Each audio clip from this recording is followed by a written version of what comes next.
Hai semua, Assalamualaikum warahmatullahi wabarakatuh.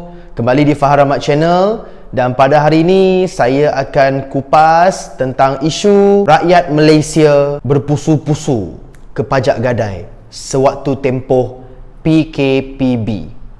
Nantikan.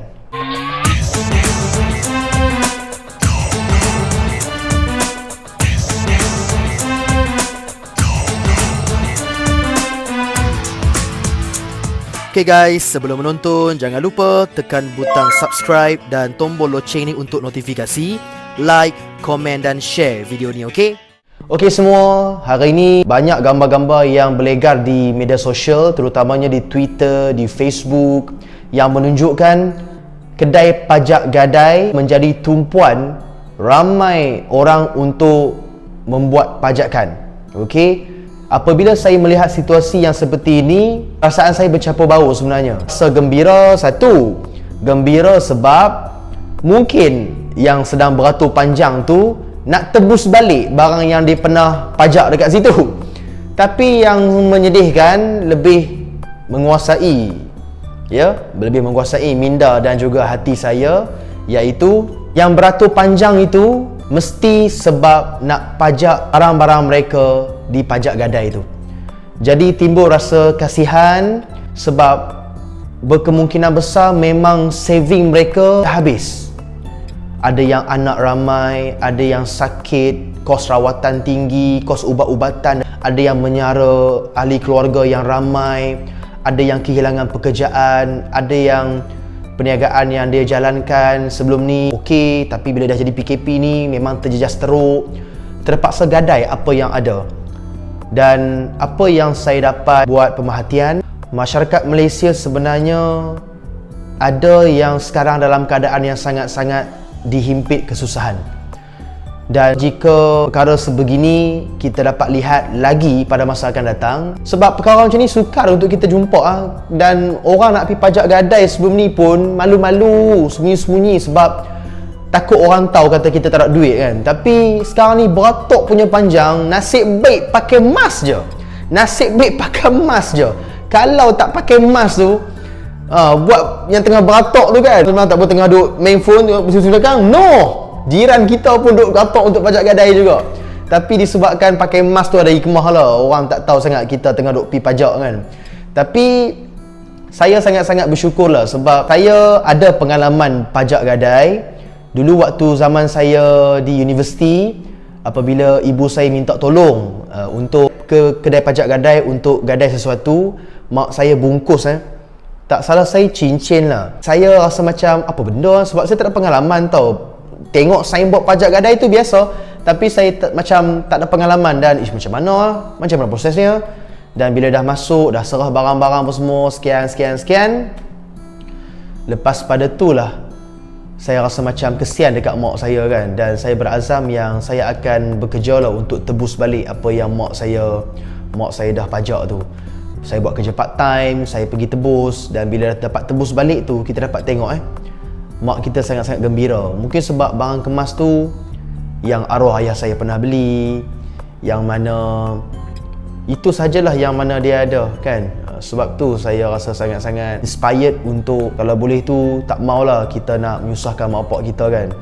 Kita saving, kita usaha sendiri, sebab orang yang pergi pajak gadai ni mesti atas sebab-sebab yang dia tak dapat nak elak kan.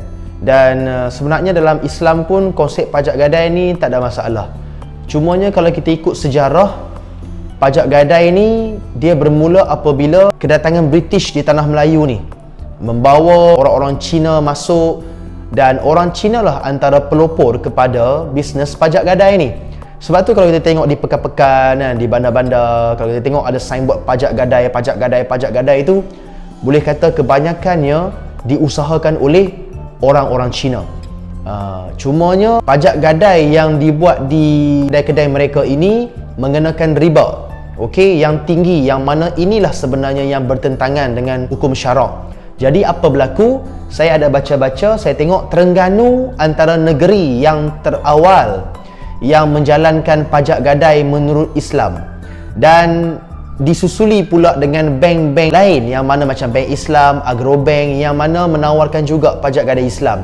Tu sekali lah dengan Ar-Rahnu Yapim, yang mana ni famous lah kalau sebut Ar-Rahnu tu nampak brand tu je kan. Jadi tak ada masalah, kita boleh buat, cumanya kita kena ingat bahawasanya apa sahaja yang kita pajak itu kalau boleh usaha untuk tebus balik. Sebab kadang-kadang bila kita pi pajak cincin umpamanya, dapat balik pun berapa lah sangat. Dapat cash tu pun, cash tu kita boleh habis tak dalam masa sejam je, tak pun setengah jam boleh habis. Tapi untuk kita nak tebus balik tu kadang-kadang, ya Allah, liatnya. Sebab mungkin dia tak nampak value ataupun nilai sentimental tu. Kalau siapa yang dia pernah ajak barang-barang kemas isteri yang mana ada dalam tu cincin masa nikah dulu, gelang emas ke, rantai yang kita beli sebagai hadiah kan, isteri kita pun ya Allah sangat-sangat sayanglah barang kemas tu. Tapi kita pula dah buat liat nak pi bayar, tengok-tengok dah sampai tamat tempoh, akhirnya kedai pajak gadai tu dah ambil kita punya barang, tak boleh buat apa-apa dah. Jadi kalau siapa dekat sini yang mana dia tengok isu ni dekat media sosial, kita perlu ada satu kesedaran bahawasanya pajak gadai ini sebenarnya satu langkah yang memang kita terdesak sangat-sangat. Tak ada masalah, sila. Daripada kita nak pinjam dekat orang, takut pula nak bayar kat orang ni, bila main dengan orang-orang ni jadi masalah pula. Tapi bila dah boleh pajak ni, kita kena azam lah supaya bila kita dah berjaya pajak tu, kita kena bayar balik mengikut apa yang telah pun dipersetujui. Saya juga nak menyeru kepada rakyat Malaysia yang menonton, kalau boleh cuba ikhtiar dulu kan.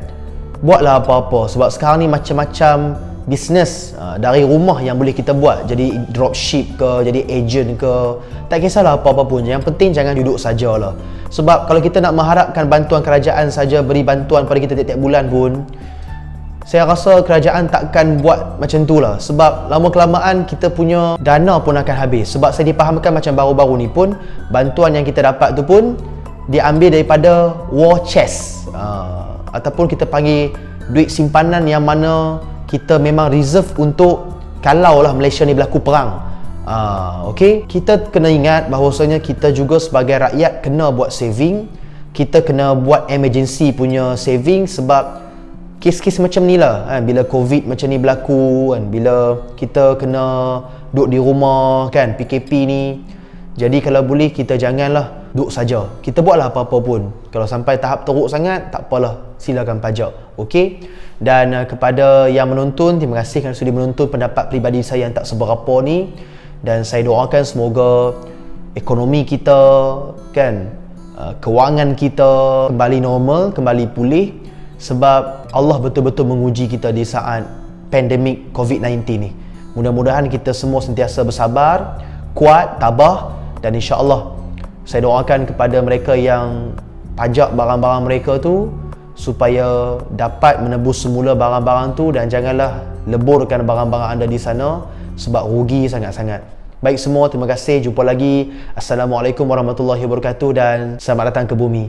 Gua janji gua akan come back dengan video baru guys. Thank you. Assalamualaikum warahmatullahi wabarakatuh. Bye bye semua. Okey semua, terima kasih kerana sudi menonton video saya. Dan jangan lupa tekan butang like dan tinggalkan komen anda di bawah. Dan yang paling penting, jangan lupa subscribe channel saya, okey? Terima kasih semua. Bye-bye.